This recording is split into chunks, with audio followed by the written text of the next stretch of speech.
جس کا اللہ پر بھروسہ پختہ ہو گیا وہ پھر اللہ تعالیٰ اس کے کام خود ہی بناتا ہے. مجھے وہ واقعہ ایک پنجاب کے ایک حکیم صاحب کا ایک واقعہ ہے. وہ حکیم اپنے گھر سے جب نکلتا تھا تو اپنی بیوی سے کہتا تھا کہ آج دن بھر میں جتنی چیزیں تمہیں چاہیے درکار ہو وہ لکھ کر دے دو, ان کی قیمت بھی لکھ دو. وہ ایک پرچہ بنا کے دیتی.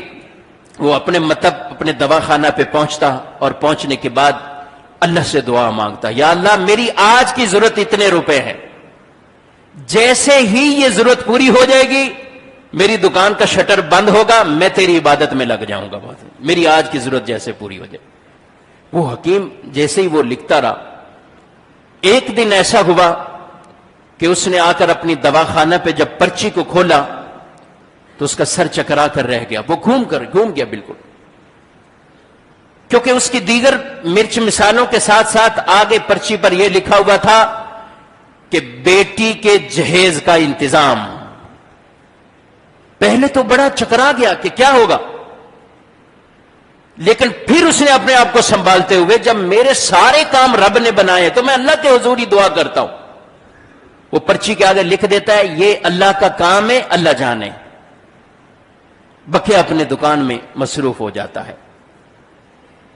اس حکیم صاحب کا معاملہ یہ تھا کہ کبھی صبح 9 بجے ہی بند کر کے چلا جاتا, کبھی 10 بجے, کبھی 11 بجے, جب ضرورت پوری ہوئی چلا جاتا. جس دن پرچی پر یہ لکھا بیٹھا ہوا ہے, اپنی دکانداری چلا رہا ہے, ایک شخص کوئی مسافر گاڑی والے کار والے آئے اس کی دکان کے سامنے اور اندر داخل ہوئے اور کہا حکیم صاحب ہمیں پہچانا ہے. اور آپ کیسے پہچانیں گے, کیونکہ 15-16 سال پہلے کی بات ہے, ہم یہاں سے گزرتے ہوئے کراچی کی طرف جا رہے تھے تو ہماری گاڑی یہاں پہ پنچر ہوئی تھی. میں وہاں دھوپ میں کھڑا ہوا تھا, آپ نے مجھے اشارہ کیا کہ آپ دکان کے اندر بیٹھ جائیں آ کر. میں دکان میں آ کر آپ کی بیٹھ گیا. میرا ڈرائیور پنچر لگا رہا تھا. وہ لگانے کے بعد جیسے میں دکان میں آیا تو میرے دل میں آیا کہ میں یہاں بیٹھا ہوں, آپ کو بوجھ محسوس نہ ہو, چلو آپ سے کچھ خرید ہی لیتا ہوں. میں نے اپنا مسئلہ آپ کے ساتھ شیئر کیا کہ میں انگلینڈ کا رہنے والا ہوں, پاکستان میں میرے رشتہ دار عزیز کچھ فیملی ہیں, ان سے ملاقات کے لیے میں یہاں آیا ہوں. میرا معاملہ یہ ہے کہ مجھے 10 سال سے اولاد نہیں ہے ہمارے ہاں, اور میں نے بہت دوائیاں علاج کیا, میں مایوس ہو چکا ہوں. حکیم صاحب کہنے لگے اللہ سے معافی مانگو, توبہ کرو, مایوسی نہ اختیار کرو. دوائی بنائی, پوڑیاں کچھ بنا کر حکیم صاحب نے اس کی اور اس کی زوجہ کے لیے دوائی اس کے ہاتھ میں تھما دی. کہا میں نے پوچھا کتنے پیسے ہو گئے, تو آپ نے آگے سے جواب دیا کہ آج کا کھاتا بند ہو چکا ہے, ابھی کوئی پیسوں کی ضرورت نہیں. میں نے اپنے آپ کو ندامت بڑی کی کہ یہ کتنا اعلیٰ انسان ہے اور میری سوچ کتنی گھٹیا ہے. میں سوچ رہا تھا کہ شاید اس کی دکان میں بیٹھنے کی وجہ سے اس کو تکلیف پہنچ رہی ہے, لالچ کے لیے کچھ اس سے چیز خرید لوں, لیکن اس کی سوچ کتنی اعلیٰ ہے. تو میں نے پوچھا حکیم صاحب یہ کھاتا بند ہونے کا کیا معاملہ ہے؟ تو مجھے ساتھ بیٹھے ہوئے شخص نے بتایا کہ حکیم صاحب کی روزانہ کی آمدنی کا ایک ذریعہ ہے, اس کے بعد وہ کھاتا کلیئر بند کر کے اپنی دکان کو بند کر کے چلے جاتے ہیں, یہ معاملہ ہے. کہا میں چلا گیا. اس وقت میں نے دیکھا آپ کے ساتھ ایک چھوٹی سی بیٹی تھی جو آپ کے ساتھ آپ کو کھانے کے لیے کچھ کہہ رہی تھی, اور آپ اس کو کہتے تھوڑی دیر بعد گھر کی طرف جائیں گے. حکیم صاحب معاملہ یہ ہوا کہ میں اپنے گھر کی طرف واپس لوٹا, میں نے اپنے اہلیہ سے پوری بات یہ شیئر کی اور یہ دوائی دی. تو انہوں نے کہا ہمیں ضرور اس دوائی کو آزمانا چاہیے.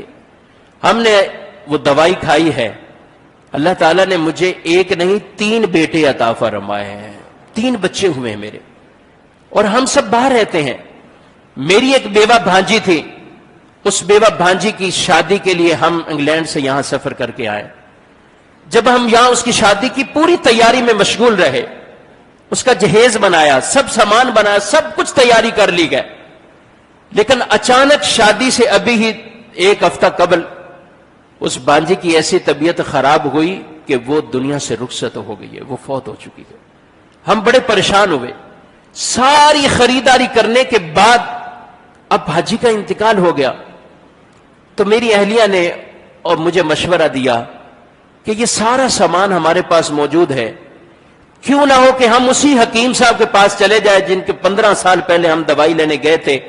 آج ان کی بیٹی اس عمر کو پہنچ چکی ہوگی کہ وہ شادی والی عمر ہو گئی ہو. تو یہ سارا سامان جہیز وغیرہ سب ہم حکیم صاحب کو دے کر آ جائیں اور ان کا شکریہ بھی ادا کر دیں. کہا ہم 2-3 دن سے آپ کی دکان کے چکر لگا رہے لیکن اس کا شٹر ہم نے بند ہی دیکھا. کسی نے بتایا ملنا ہے تو صبح 8 بجے 9 بجے ہی آپ کو مل پائیں گے. آج ہم اسی وقت کے لیے آئے ہیں. آپ نے نہ نہیں کرنی ہے. یہ میری طرف سے آپ ہماری طرف سے یہ تحفہ آپ قبول کریں. حکیم صاحب کی آنکھوں سے آنسو جاری ہوئے اور وہ پرچی نکال کر وہ دکھا رہے ہیں کہ آج ہی میری بیوی نے مجھے یہ لکھ کر دیا ہے کہ جہیز کے سامان کا کچھ کرو. میں نے اس کے سامنے لکھا ہے اللہ کا کام ہے, اللہ ہی کام پورے جو ہے وہ انجام دے گا. لیکن دیکھیں میں دکان سے اٹھا نہیں ہوں, اللہ تعالیٰ نے میری بیٹی کے جہیز کا یہ انتظام کر کے دے دیا. یہ اللہ